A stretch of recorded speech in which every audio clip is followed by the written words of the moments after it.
السلام عليكم ورحمة الله وبركاته. أهلا بكم في قناتي قناة جاتو في جاتو. النهاردة إن شاء الله هنعمل مع بعضينا سلسلة من الحلويات الشرقية استعدادا لرمضان. كل سنة وحضراتكم طيبين. إن شاء الله هنبتدي مع أول وصفة هي الصباع زينب. سهل جدا وبسيط، وكمان كل مكوناته موجودة في البيت، وهنستخدم بصمة سهلة جدا يعني تقريبا ببلاش. فتابعوا معايا الفيديو إن شاء الله تستفيدوا.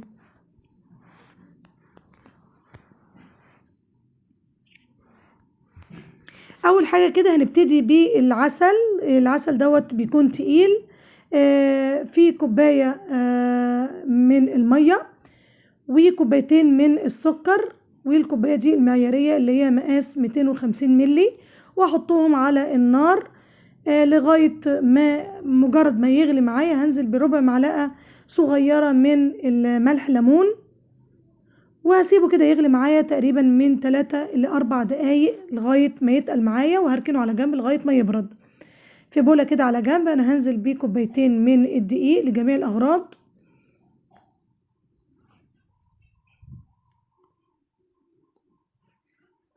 نص كوباية من سميد البسبوسة بيكون سايب من عند العطار، ربع معلقة صغيرة من الخميرة الفورية، ربع معلقة مش عايزين نكتر عن كده، ورشة ملح صغيرة.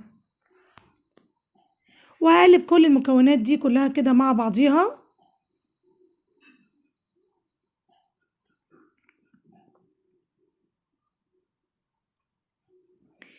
ربع كوباية من السمنة، ممكن تستخدمي زيت، ممكن تستخدمي خليط ما بين السمنة والزيت. وهمزج كده كل المكونات دي مع بعضيها كده بالشكل ده، بحيث ان انا ادخل السمنة في حبيبات الدقيق، ويبقى عامل زي الرمل بالشكل ده. هنزل بنص كوباية من المية الدافية، وطبعا لو احتاجت العجينة انا بديها بعد كده، لان الدقيق بيختلف زي ما انتوا عارفين. انا بس بلم العجينة مش بعجن، يعني بلم بس المكونات كلها مع بعضيها مش بعجن. هنزل بحوالي معلقة كبيرة من المية الدافية، واذا احتاجت برضو العجينة انا بديها. برضو هلم العجينة مش هعجن علشان ما تعملش معايا عرق في النهاية. طبعا وانا اثناء ما انا بعمل اتخبطت، طبعا بتحصل في احسن العائلات. انا بحط كمان معلقة من المية الدافية، وبلم بس العجينة مش بعجن زي ما اتفقنا.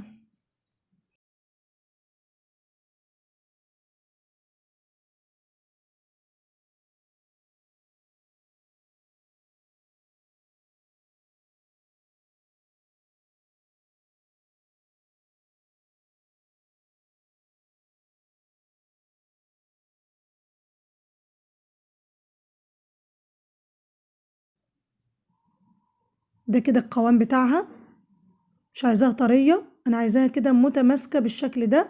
وزي ما اتفقنا مش هنعجن كتير، مش هكرر كتير.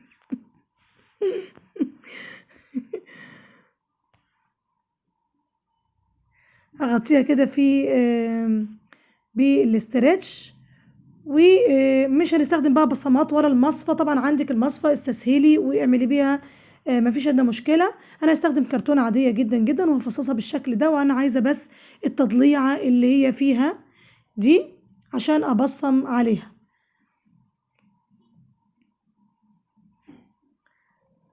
انا هاخد حته كده من العجينه صغيره وهلفها كده رول بالشكل ده،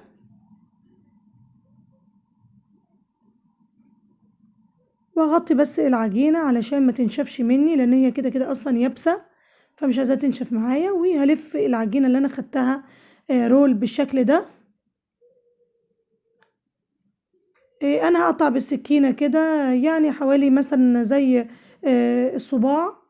المهم انهم يكونوا متساويين بالظبط قد بعض، والزياده بقصها. ده كده الحجم بتاعها. عايزاها يعني قطعيه اصغر من كده، ممكن تقطعي اصغر من كده. هجيب الكرتونه بتاعتي وابصم عليها بالشكل ده. هعملها بعوجة كده شوية بالمنظر ده بعوجة،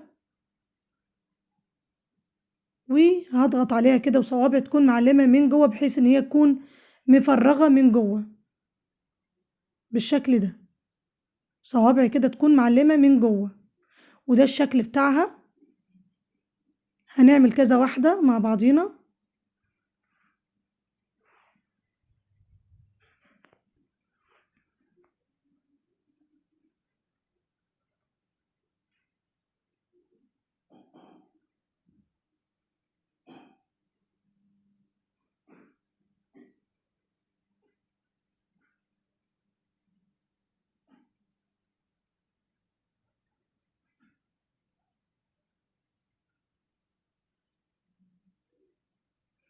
طبعا انت لو عندك اي بصمة تانية، يعني انت ممكن تخترعي اي بصمة عندك، مصفى، المبشرة، البصمة دي بتاعة عجينة السكر. فانا قلت انا اجربها كده، ففعلا طلعت معايا شكل حلو جدا. فانت الشكل المناسب ليكي اعمليه وهيطلع معاكي اشكال. فانا عملت الشكلين دولت بالظبط اهو، الشكل اللي هو بالكرتونة وشكل بالبصمة بتاعة عجينة السكر.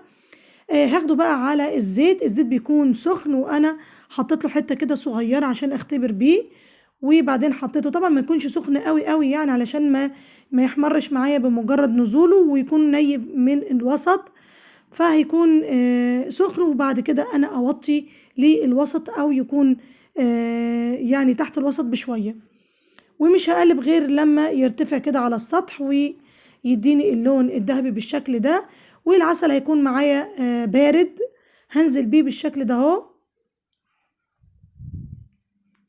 انا مش عايزه اكتر في الطاسه بتاعه الزيت، علشان بس العسل يستوعب كل الصباع زينب اللي معايا